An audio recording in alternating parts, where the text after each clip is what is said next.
Hello and welcome. I am the Restless Kaiser. And I'm Johnny B. I'm James Workshop. And I'm Harry from Fog of War. But together we are...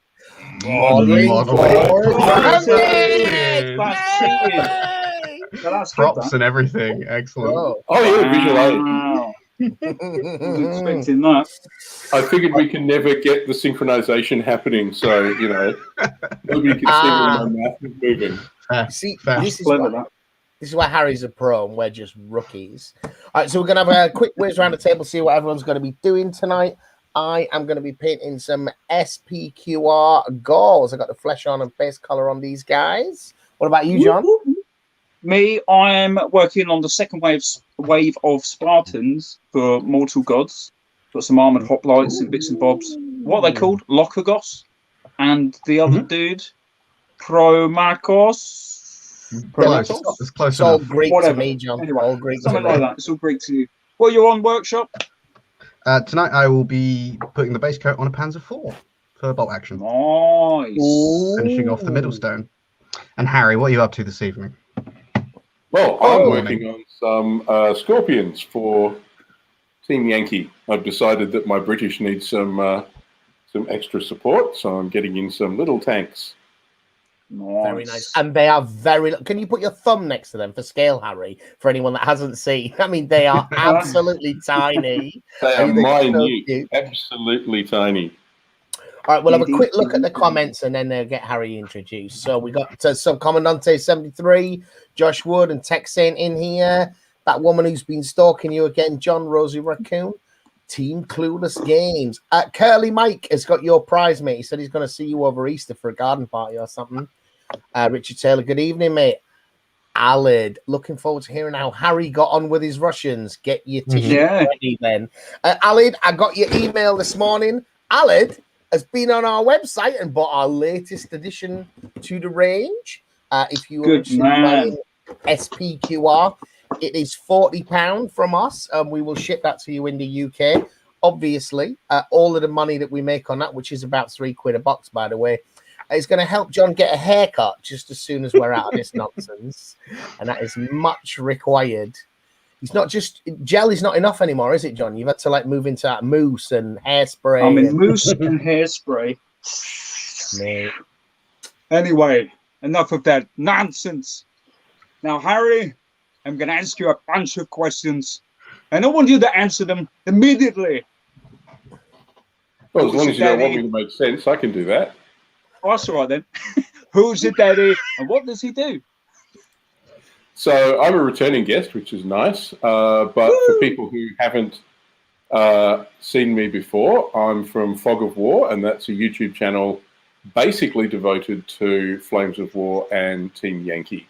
So I do a lot of product reviews, and I play in tournaments, and bad things happen to me. Yeah, that's me. If you like Team Yankee or Flames of War, then you should give my channel a bit of a look. Sweet. So that is Harry. If you haven't seen Harry's channel, I mean, a lot of what you do, Harry, is kind of in the longer term. A lot of what you do is reviews of Battlefront stats. It is. It's mostly product reviews. And we tend not to cover that stuff anymore, to be honest, because Harry does really detailed reviews, not just of the kits. He usually can be bothered to build them rather than just open the box.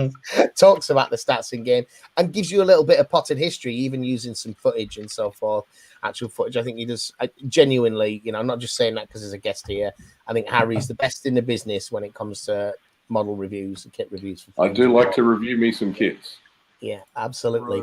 Brush and Quill says whizzing around the table is just filthy. We're all friends here, mate. I don't know what a chromagon is. Does anyone else know? Cro-Magnon's one of the prehistoric species. It's a Cro-Magnon man is before prehistoric man, I think. So yeah. Oh, right. That's the Johnny B thing. Okay. Scorpion's great. Possibly. Oh, mate, there's another 2 pages of comments. So I'm going to work through the comments. Oh, sorry. So we don't have a giveaway tonight. Some of you may be disappointed about that, but that is because remember I mentioned I've been in touch with Warlord about giving us a prize for our 2,500 subscriber, which is coming up in the next couple of months.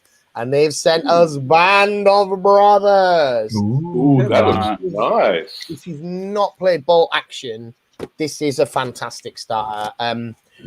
It's obviously we got a review of this, but there's a basic force for Germans and American airborne in here, inspired by that documentary series which John is so fond of. We won't talk about how realistic any of that nonsense is. It's a good show and it's a great prize. It retails for £70, and when we get towards 2,500 subscribers, we are giving this away courtesy of Warlord. Those of you that can't wait that long, of course, a lot of product placement today. You can buy one of these on our website. They're £70. But anyway, that's when then once we get to 2,500, that will be the giveaway.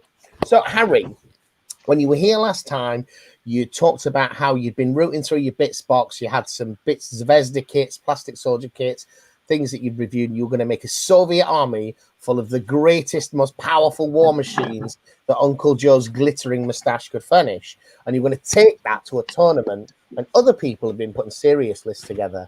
Tell us about how that went for you. Yeah. So I've created some more visual aids to help with describing. All right. Ooh. So hashtag I It didn't suck go so well. and hashtag loser. Can you stick an I logo lost. on that, and we'll sell that in the merch store? Yeah, absolutely. So I played Went 3 well. games, lost 3 games, got Okay. absolutely slaughtered. It was great. I had a really good time. Good. Yeah, again, it was a force that I put together out of bits and pieces I had lying around, stuff that I'd reviewed, little bits and pieces, stuff I'd bought years ago, Plastic Soldier Company, IS-2s that I fielded as IS-85s. Yeah, things out of a Chinese box set that I got to review. There's a specialist Chinese box set for Flames of War. Yeah. Oh, yeah. Organized.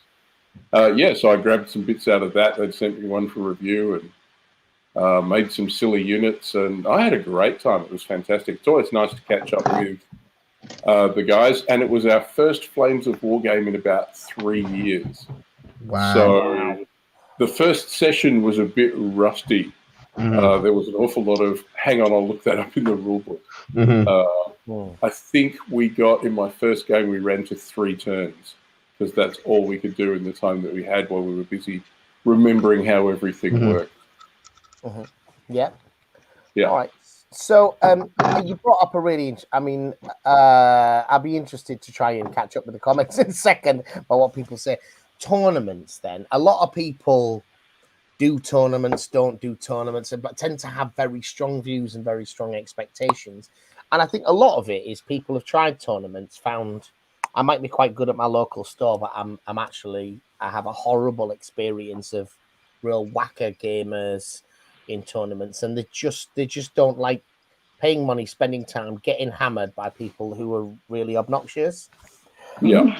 I think that's the What's your opinion on that then, Kaiser? Because it seems like you might have one. No, because that's not actually how I felt. But I know I went through a phase of very much feeling like that I felt like that's what I was getting. But you said, because you did make a video on this, didn't you? Is you? I did. Part of enjoying the experience. So I made a 6-video series called War Diaries about building the force that I was working on. And the last one was how I went and how I felt about that. And part of my problem is I started my YouTube channel because I don't have anybody here to play with. Where I live, the closest gamer is 100 kilometers away. Where the tournaments happen is 300 kilometers away. The only time I get to play is when there's a tournament. So you talked about tournament play being different from, having a game in the store. I don't have a store. I don't have anywhere I can go and game. So my first ever game was a tournament, which was an interesting experience. And you still wanted to play afterwards.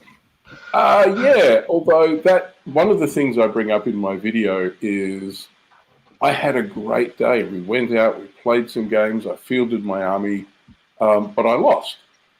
And I was okay with that. We had a fantastic day. I caught up with all the guys that I hadn't seen in ages. Got to look at all the wonderful armies on the table. We rolled terrible dice, and everybody commiserated about that. And again, I had a fantastic day, and it hasn't always been that way, because I used to really hate losing.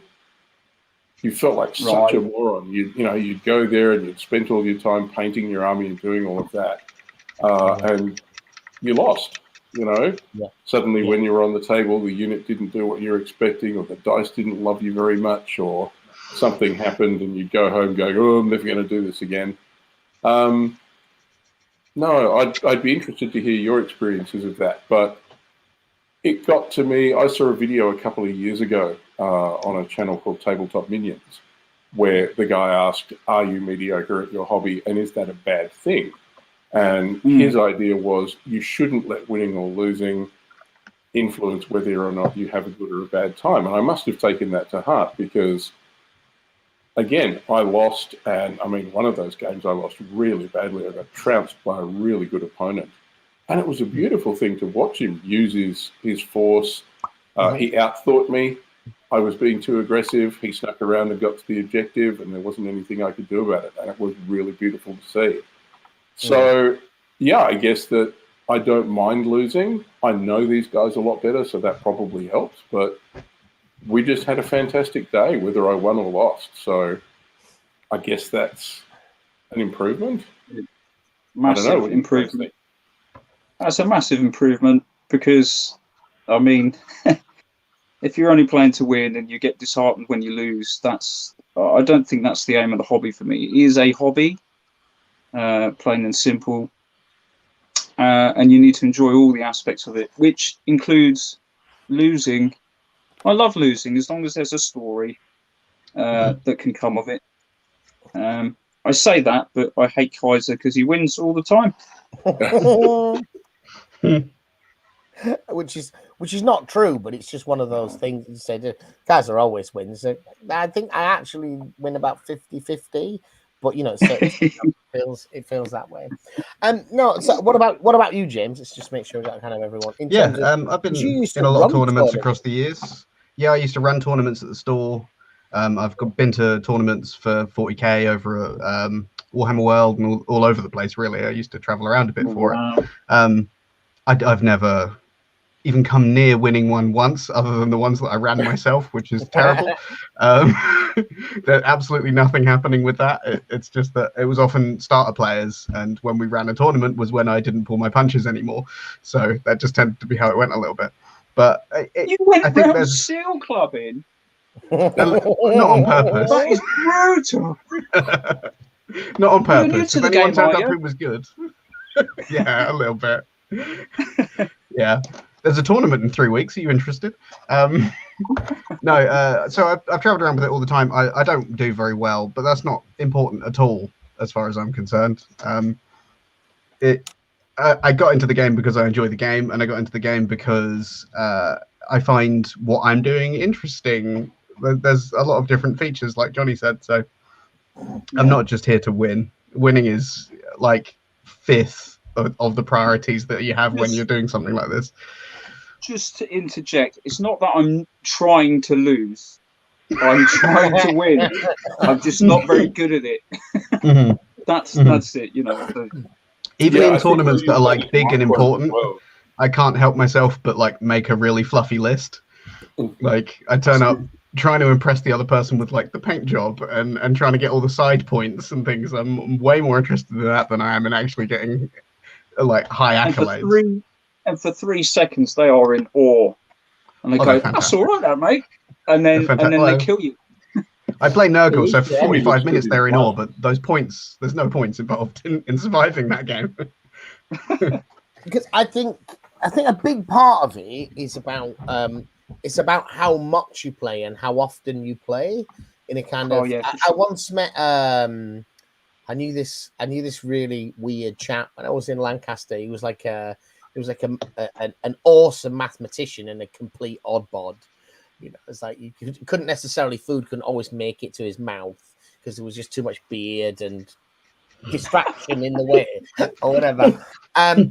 But he was once talking to me about Go. You know, Go. It's like chess, but with just tiny dot pieces. And he's saying that, you know, how you get good at this game is you just lose 100 games. Fair enough. And if you get to that point, you have some concept of the, you know, it's not about reading a book that's got some strategies for it. You really need to see how this plays out many, many times. So I should be getting good soon then. All adds up. All adds up. More importantly, I think you felt after 100 games lost, you should know whether it's for you or not, rather than you become good. But, you know, so I think it's a phase that everyone has to go through when you first start these things, is that you are going to lose because everyone else in the room has got more experience. It's not their first time, even if you know a lot about the game. And so I think a lot of people, as they escalate through their hobby, when they approach the tournament, they feel fairly competent. And they feel fairly comfortable with what they do because they're ready to take that step. Said, all right, let's have a go at doing this competitively. And suddenly you've gone from being one of the best players down the local shop or in your games club to being the brand new player in the tournament. And you just get crushed by people who are not playing to enjoy their Tuesday night and maybe have a beer afterwards. They're there to win. Or their Tuesday night and enjoyment afterwards is that they just crushed a bunch of people. Yeah. They're a different kind of human that I do not understand. And to hear the lamentation of their women. Exactly. You're not going to meet many people in a tournament who haven't gone there with the intention, at least, of winning. Whereas you're going to meet that was my line, man. That was my line. Down the games club on a Tuesday night or whatever, who'll just play whatever. Do you know what I mean? It's like, do you fancy having a go at this? He said, if you've brought the stuff, I'll give it a go. And that ends up being a significant proportion of your games.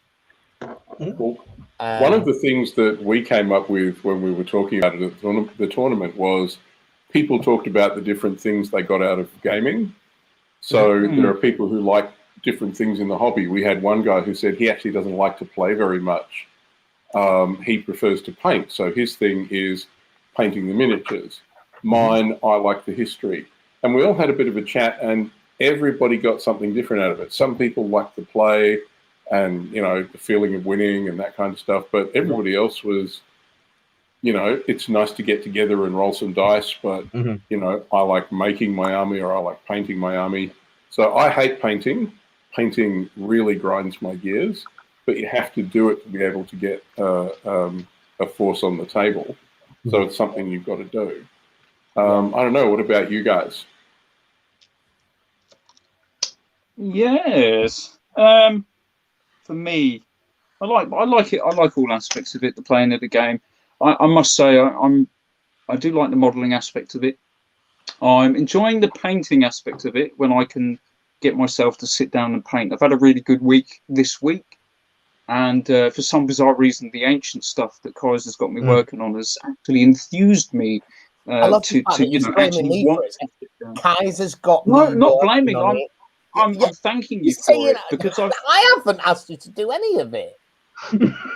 Well, you want to do it. That's not me got you working on something. Well, I mean, let's stop beating on Johnny. So when Kaiser asked me to join him for Mortal Gods, which totally isn't what happened, it was the exact same thing. Like, I was painting something that I haven't painted anything like for ages. It was the first time I got out the white rattle can for God knows how long, because I'm always painting black and grey things. So I got the white out, base coated it, and started painting really bright blue colors. And it was like, this is nothing like what I normally paint. And it just pulled me back in. Yeah, it's nice. Perhaps that is it, just to mix it up. So yeah, I am a connoisseur of all aspects of the hobby, but master of none. So you don't have a preference particularly? Do I have a preference? If I had to pick a preference, it would be the modelling aspect. Yeah, for sure. I get great joy out of just the building and the kit posing them.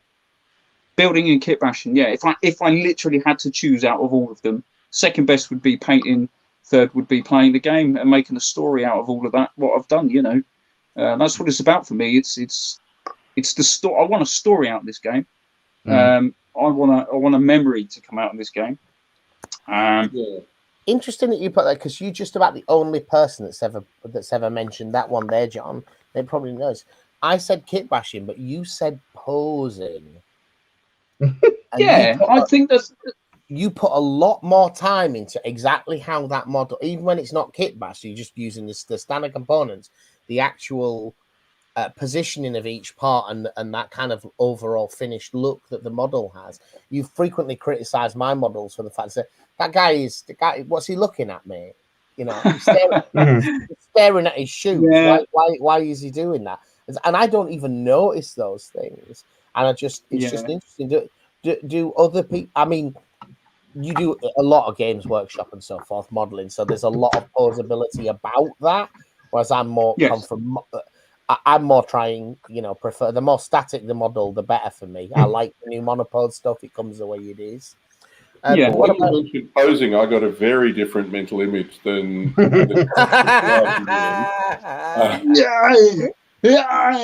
in my tighty whities. No. Yeah, we're the sequence.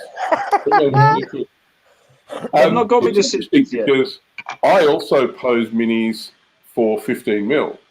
Because every infantry base, there's an NCO, there's a couple of other guys, and you look at them and you go, of all the guys I've got, what this guy needs to be looking at the NCO because the NCO is pointing in the distance. Same thing.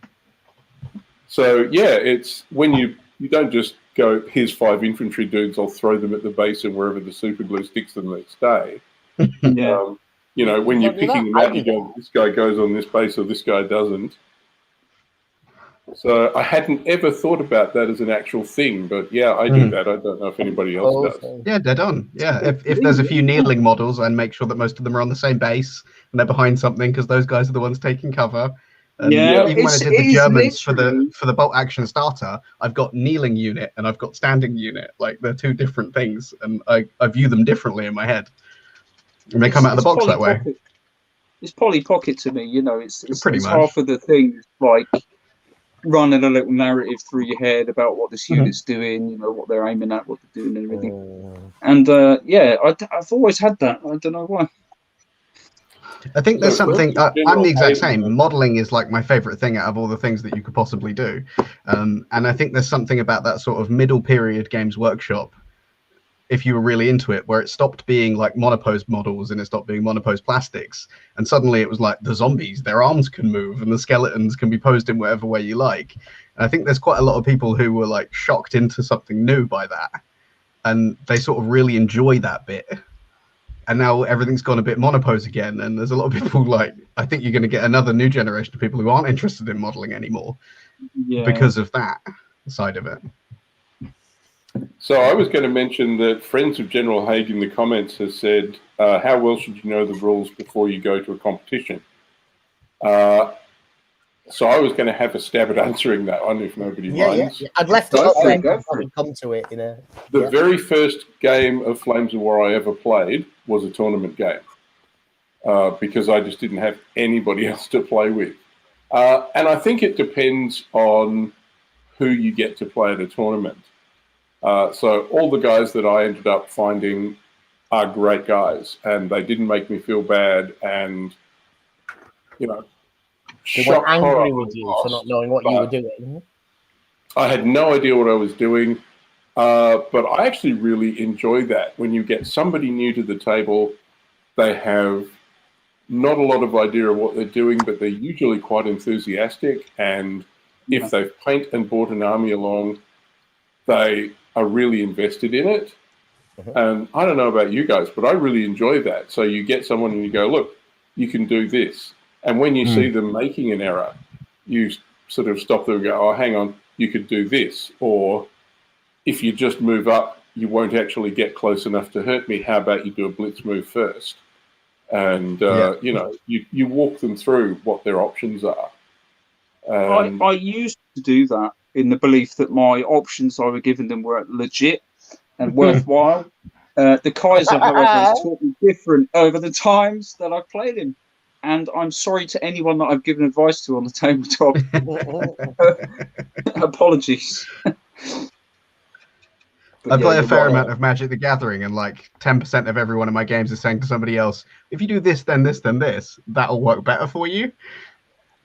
And I'm hoping that eventually I don't have to say that. But Magic is one of those games where people can't help but stand next, watch the game, and comment on what you should be doing, though, isn't it? And that's anybody who's not playing anything can watch your game of Magic and feel they could do it better. It's true. I would say on this topic about that about going to a competition, because I've actually been thinking about doing it. I went through a phase of trying competitions. I didn't, I wasn't that happy with the experience I was having, and sort of stepped away. And we think the last thing James and I did a doubles that was run by the Luton Tabletop Game and Club, and we kind of enjoyed the day but didn't enjoy the games. I think would probably be how I felt about it, because we came at it from a very different angle. But do people take it more seriously there?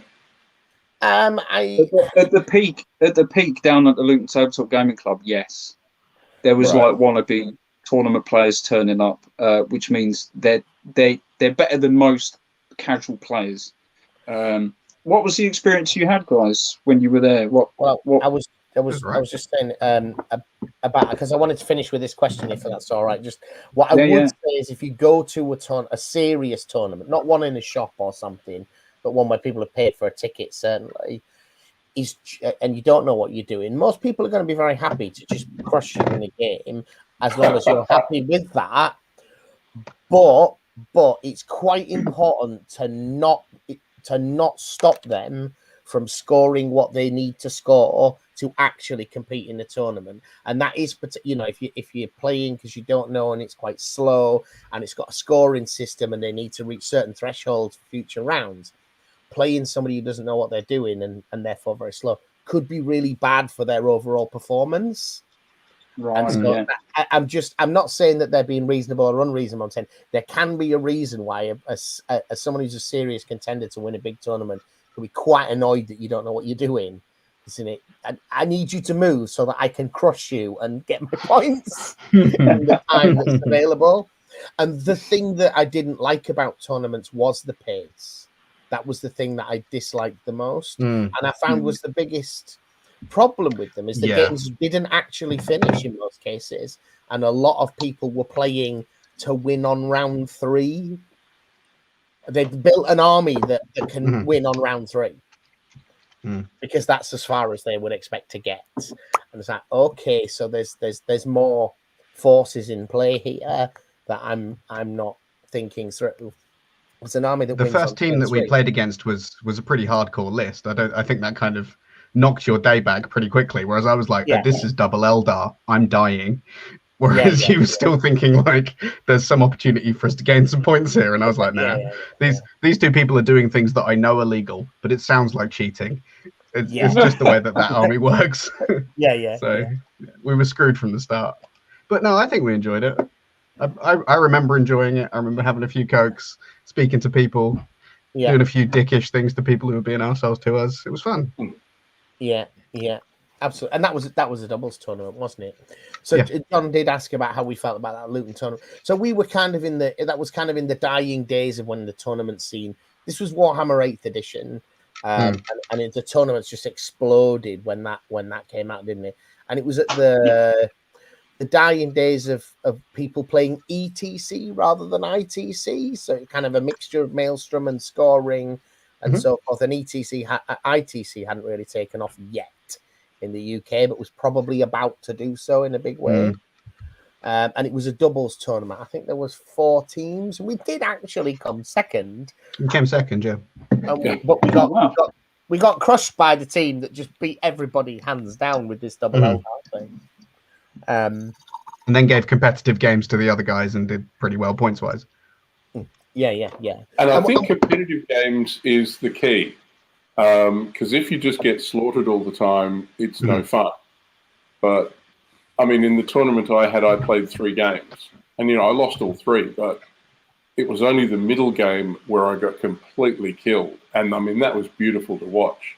I played Adam Brooker from Dice of War. I don't know if you guys know him, but he was the tournament organizer, and I played my Soviets very aggressively because I kept running around all day going hurrah, and I was pushing him on an objective, and he stuck around behind me. But the other 2 games, we ran out of time, so they actually ended up as a lost draw. So it wasn't somebody beat me and I lost. In the Flames of War scoring system, there's no draws, so it's a lose-lose. And I think in the first game, it was still anybody's game, so it could have gone either way.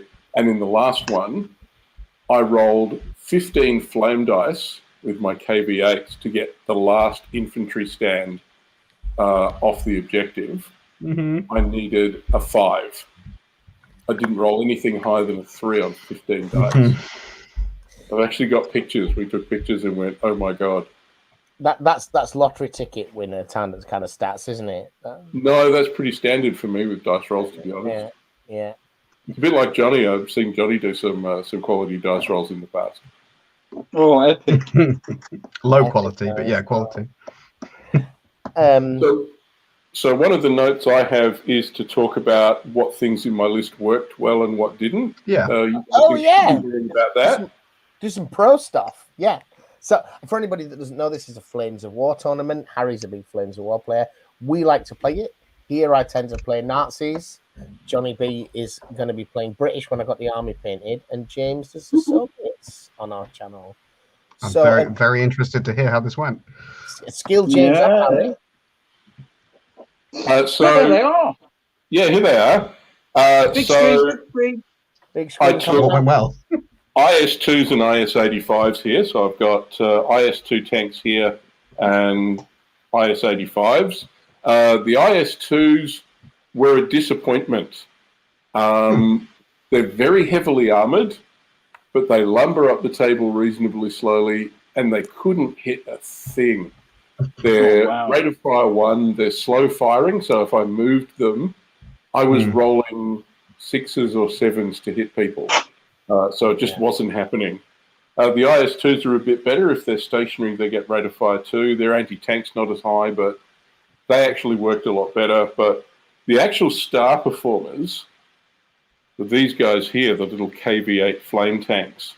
And I've discussed this with the Kaiser, and everybody was too fixated on the IS-2, so they would come trundling up. Everybody ignored the slightly older and crappier KVs until they trundled up to the objective and started flaming everybody. They get 5 dice whether they're moving or stationary.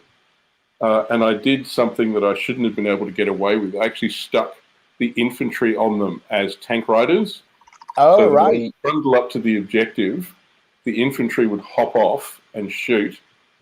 The KVs would then flame the heck out of everybody and pin them, and then the infantry would assault in. And that shouldn't have worked, but it did. It was great. And it worked because the IS-2s and the 85s were distracting everything there. Yeah, everybody was spending too much time looking at the great big tanks and not enough at the slightly older, slightly not as amazing tanks.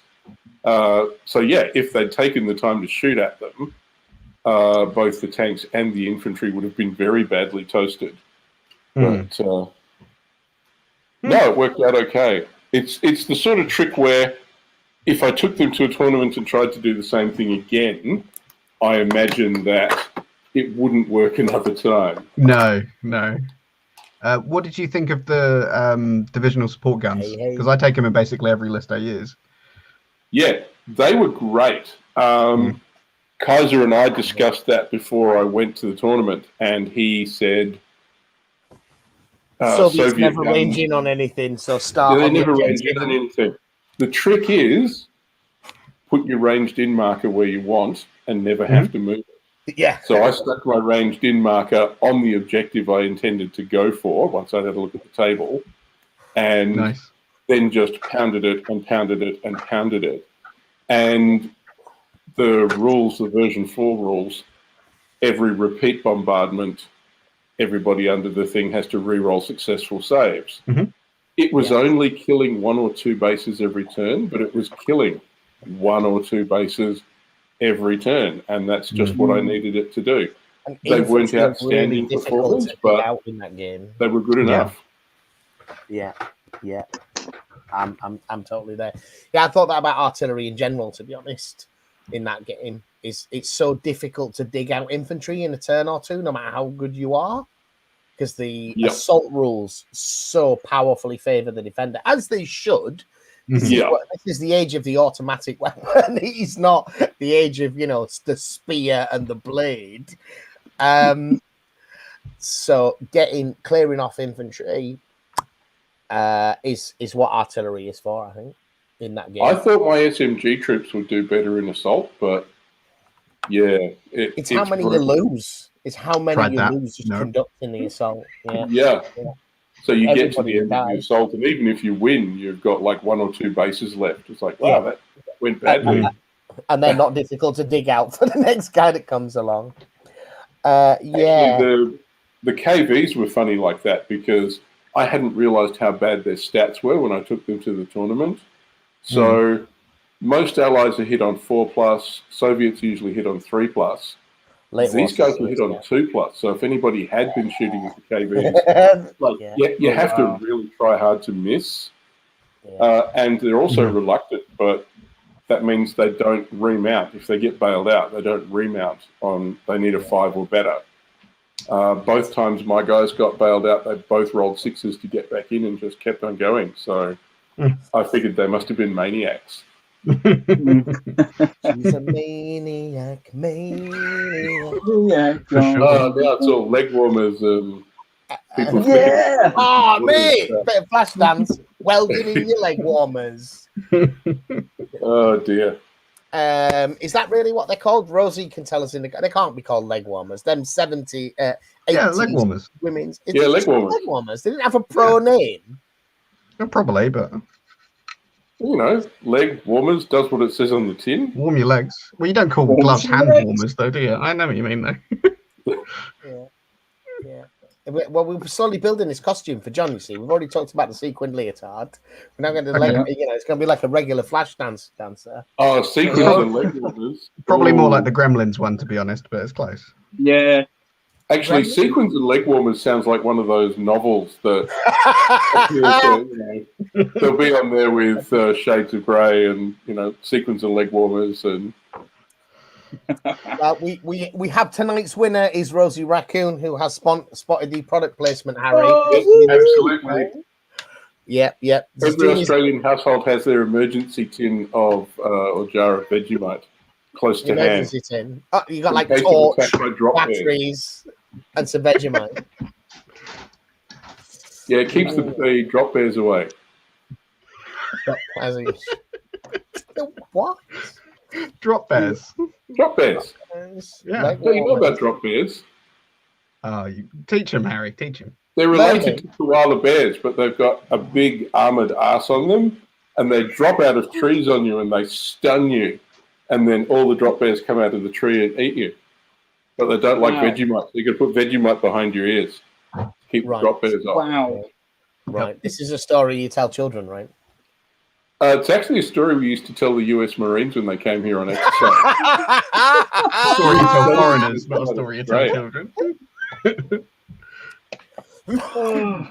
That's how the Aussies always used to get the shade. We tell them, look, mate, we can sit under the trees because we've got Vegemite, but you guys have to stay out in the sun.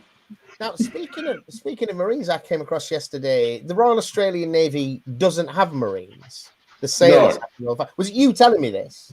Yeah, it was me telling you that. It was you telling me that. You don't have separate Marines. The sailors have to fight. No. Yeah. So whenever you do boarding parties or whenever you need to intercept a fishing boat, or if you are on a patrol boat somewhere and you need to do a shore patrol, then, that's just something that the crew get trained to do. So, we don't have separate Marines. We just do it ourselves. Because you were once a tall and handsome sailor. Is that true, Harry? Oh, no. I was a reservist and a cadet. That was it. Okay. Yeah. So, no. But where I lived, the patrol boats used to dock there. So I lived in a port town sort of further north in Australia. And on the way north, we were a stopping off point for the patrol boats. So we used to do things like we would clean their weapons for them and they would come and talk to us. Teach you? Yeah, teach us stuff. Right. This is how you disassemble an SLR. Whoop. All the useful skills for the kids, Yeah, right? there's only 2 pins, Absolutely. man. It's easy. Yeah. All right. Okay. So, what about in the future then, Harry? You said, because this was the first time you'd gone to a tournament, because this is something that James and John and I have been talking a little bit about. Frankly, I was saying to the guys the other day, said, do you know what? Once all this is over, I'm going to get out there and start losing some tournaments. Well, it's not my first tournament. I've played quite a few, but we haven't played. When version 4 Flames of War came out, the game really died here. We played a couple of games of version 4, and there was a lot of ill feeling about it, and basically it all just went away for ages. Yeah. And this is the first time since then that somebody's got together and actually organised an event. But I've probably been to 8 or 9 tournaments. Yeah. Right. Lost every one, so that's good. The problem is I've gotten good enough that I'm no longer winning the wooden spoon. So I'm not good enough, but I'm not bad enough to actually win the wooden spoon anymore. So, yeah, I don't know what to do about that. Yeah. Get bad again, man. At least you get a useful utensil. I have to start throwing more games. I mean, I built a list out of whatever I had hanging around under my desk, you know. Yeah. Yeah, and I think a lot of us do that. So a thing that a big thing that I think a lot of people do, and they don't necessarily realize it, is we put artificial limits upon ourselves that the rules don't impose. We regard things as being cheesy, and we regard sometimes some of the people who play said, "Oh, he brought this really cheesy list. He bought." You know, he just brought Panthers and he crushed me. He didn't have any infantry. It's a nonsense list. Again, everything you just said is absolutely true, and it's fine from your perspective. But there's nothing about this game that says you have to take any infantry. You put those limits on yourself. I happen to share those views. But if you're going to a tournament, you need to realize that actually other people don't feel that way either. It's not just, and for me, if an army isn't predominantly infantry, it doesn't feel right. You know, I'm a bit of a First World War commander. I want artillery to make the hole and infantry to force it through, and the other stuff is just extra. I increasingly move towards armored vehicles because you get quicker games. But as a commander, the battlefield looks right when it's got a lot of infantry and some artillery. That looks right to me, and I'll try and build a list like that. But there's no reason why those. I think we're really bad at realizing that those are limits we put on ourselves. Some people said that list you put together, all these IS-2s, saying they're all, you know, that's really cheesy. He's got totally just stacked up the list with heavy tanks. He's and just they were realistic. Well, the fact that he was good or bad, but some people would be unwilling to play that list. And I suppose the point I'm saying is I think we forget, especially if you go to a tournament, is that these are artificial limits we put on ourselves, and it isn't reasonable, even in any context, really, to expect someone else to agree with that viewpoint. Several years ago, I played a game where all my Shermans were trailing around after, I think it was a Yag Tiger or something, and they couldn't stop it. The best they could do was to bail it out if the guy rolled a 1 for his armor save. So I had like 4 or 5 Shermans trailing this guy around the table, and I just couldn't do anything to stop him. Yeah. Flames of War is very bad for putting you in that situation, and it's not entirely its fault. It does that because it is an attempt to recreate a historical setting. Yeah. And if all you've got is a Pack 36, mate, then you can't deal with that T-34. That is a fact. It isn't going to go through at any rate. That anti-tank rifle isn't going through that Tiger. You know. I did play one guy with Shermans, and he asked what the anti-tank and the armor on my IS-2s were, and I told him. And he asked to see the unit card because he just couldn't having a look at it going, oh, dear, it really is, isn't it? Yeah. Team Yankee can be a bit like that because I actually won a game the other week. I played a game. I did. It's astonishing. I need to talk about this, guys. I do. I accepted a challenge. So after the tournament, a friend of mine who lives about 100 kilometers away said, let's play a game. And we were talking about what list, and I was going to take my standard chieftain British with some infantry, blah, blah, blah. And he said, oh, you've got the new toys. Why don't you build them up? So I had 9 days to build a brand new army using challengers and warriors from scratch. And I got them on the table. And he put East Germans on. So I had my 3 tanks. He had 43 tanks on his side. So there's a 6x4 table, and he's got 6 feet of, road wheel to road wheel stacked tanks, and behind them are the BMPs and all of that kind of stuff. And I won because eventually the 3 challengers were parked on the objective. I'd killed everything of him that could possibly even bail me out. So he still had a reasonable amount of stuff left, but it's like, you can't hurt me. So, I'll just sit here for long enough to whittle you away. So I got a win. So I'd be intrigued to refight that one with challengers and see how I go. Yeah. Go with chieftains, sorry. Yeah. Yeah. I mean, so, and point systems. I mean, we increasingly try and look at now. So one of the things that I've been doing during the all this time we've had of not gaming is we tended to play starter sets. We play with the models that come in the kit. And actually, Flames of War produced some really unbalanced starter sets in terms of an out-the-box game. The Fury one, I played the Americans, Johnny B played. It's like that Tiger just killed everything. The game against James, we did the Stalingrad one. Mm-hmm. And it was like, I can't penetrate that KV. Like even from the side, I think I needed a 6 or whatever. It's like right, okay. It did teach you the mechanics, and it was a cheap starter. But understanding how that stuff's put together, I've been starting now looking at the games that we played, build the list and build the opposing list so that you've not got. There's nothing wrong with chieftains fighting T-55s if that's the game you want to play, but you don't want to play that game by accident. And in the Warhammer context, Johnny B can bring his Warhound Titan along, and I'll just have 1 million Imperial Guardsmen, and we'll see how that game goes.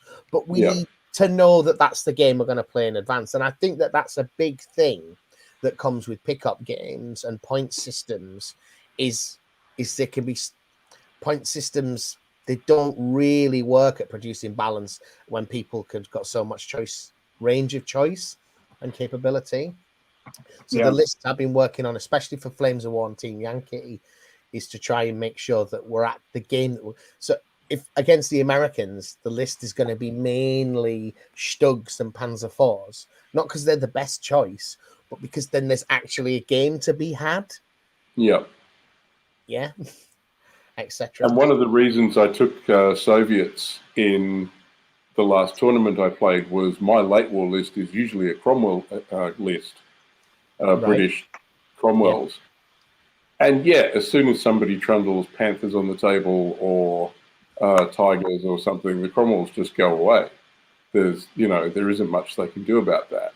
And because that fills me with confidence, Harry, because currently we're building a Cromwell list for me because I prefer armor. And thanks, great. Right, I'll remember they're that more one. Expensive than Shermans, and they're the same stats, basically, maybe a tiny bit faster. I love them. They're beautiful tanks, but the British, as soon as a Tiger turned up, it would be go away. Let's retreat out of here. We'll let the 17-pounders take care of that in a minute. Yeah, but in every Cromwell troop, there's a Firefly. Yeah, or a Challenger, the original 17-pounder. I don't think Challengers made it to Europe, though. They didn't make it to Europe. That's a science fiction tank, mate. It never made it to the war. Yes, it did. No, surely 11th Armoured Division had them. In the end, they actually collected them all up and actually used them in troops of 4. As far as I recall. I don't think that they made it fought in Europe. The A30 Challenger, they most certainly did. Not the Centurion. The A30 Challenger. I'll have a look at it later. We'll have a look at it. Okay. Because the Cromwells barely made it into action. I don't think they went deployed to Europe. I mean, actually did any fighting. I think you're thinking about comets, because, I mean, they had comets deployed in 1945. Oh, no, it's a geek alert. Sorry about that. I'm reaching for the keyboard. As that, so there's another interesting point, isn't it? Is when we talk about there's so much focus on, certainly in military history in general, is people looking at the end rather than looking at the totality. Saying, what's the best tank in World War II? What's the best fighter? So, well, clearly it's a 1945 tank. Yeah, clearly it is. That doesn't mean it had any impact on the war, for example. absolutely. You know, it's like Centurion. They built Centurion by 1945, but you know they didn't actually get the paint finished and the wheels on before the war finished. So you know, Centurion's a Cold War tank, but it is a tank designed in the 1940s. Yeah, absolutely.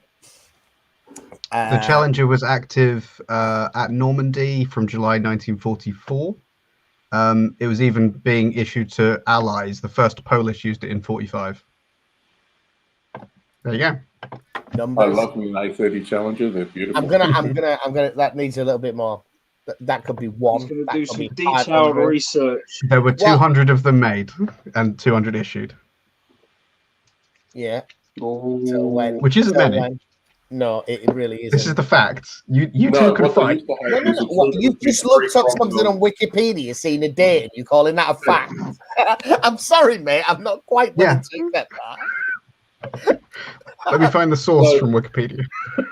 One of the other questions we had for I don't think there were any Cromwells at D-Day, Yeah. so Lord knows what their gun tank was doing there.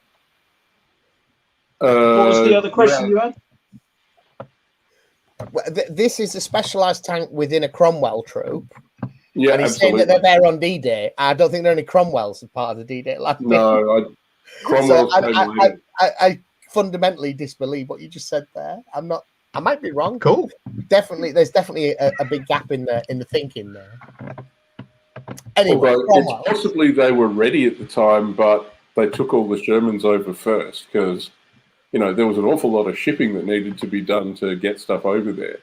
I know later in 44, so in August, when they were doing the big push up through Holland and what have you, there were Cromwells. One of the issues with Shermans and why they held on to them so long was that in terms of shipping and Liberty ships and the precise dimensions of them and the landing ships and so forth, they didn't want to make something bigger because it was a lot more effort to ship it and it wouldn't fit in the right kind of the whole sizes of the Liberty ships would take so many Shermans. You change that by 4 inches, suddenly you get half as many because that's how packing works. Yeah, that was one of the reasons behind not actually fielding the US M6 heavy tank. Yeah, because it just took up that much more room than a Sherman. And they went, no, just keep shipping us Shermans. We'll put bigger guns on them. Yeah, absolutely. So one of the things I mentioned earlier was we were talking about lists and not being able to build the perfect list. And I think one of the conclusions I came to in my video that I was doing about the Soviets was it's less about the list that you build and it's more about being able to use the list that you have. Because again, my IS-2s got their ass kicked by a bunch of M5 Stuarts, Shermans that couldn't penetrate them, and a few M10 tank destroyers. Now, if you just looked at them on paper, I should really have had a bit of an advantage there, and I didn't. Not on the table, not the way they were used. So that's really much more of a take the list that you've got and be able to fight it effectively. Yeah, and there's definitely an advantage in playing the same list over and over and seeing it as an iterative thing. And again, you find people who win tournaments, they play the same list for a year before they go to the tournament and they make little change, go back. Whereas the first time I played my Soviets was the first game of the tournament. Yeah, absolutely. That was when I was looking at the KVs going, what do you mean they hit on the 2+? What's going on here? Fortunately for people that don't know, again, the way that a lot of tournaments do work is they tend, James probably knows the names of them, but they try and filter out the decent players. So there's kind of a league that's getting ever narrower to determine who wins. But by round 3, if you don't know what you're doing, neither does the guy you end up being matched with. So you have a decent game. In our local tournaments, I always end up playing my last game against the same guy every time because he and I have very similar skill levels. So we shake out of the Swiss system to the point where we're both together again and go, hi, good to see you. We slug it out for the wooden spoon. So we've got Battlehawk in here saying, well, I've definitely seen fireflies in Guards Armoured, like in photographs with Guards Armoured in Europe. I'm not saying they weren't issued with them. I'd want to see more. Fair enough. Well, if you look at the table of organization and equipment for a Soviet Guards tank army, it's got a great deal more stuff than they ever actually built, let alone had. The documentary source and what actually makes it to the troops in the field is often a big difference. But I might be wrong, but I've not seen a photograph of one in Europe. That maybe I've just never seen a photograph of one in Europe because I haven't. It's something you've said to me plenty before, that if you're seeing a photograph from a war, it's a propaganda photo, almost definitely. Yeah. Oh yeah. So look at these 4 guns in a neat line. Said there is no way anybody deployed that battery like that. Yeah, absolutely. If all 4 guns fit in this photograph, they're dead. I agree with Brush and Quill. School trip to Bovington required. Yeah, I like Bovington. Yeah, I drove an FV 432 at Bovington. It was great. Didn't get to run over anybody. Wouldn't surprise me. They've got an emergency switch at the commander's position. So the guy that was supposed to go bananas with, a multi-ton armoured vehicle and start driving it up and down the car park, they have a kill switch. And while I was driving mine through the course, we're going down through a river, blah, blah, blah. The kill switch died. There was a short in it.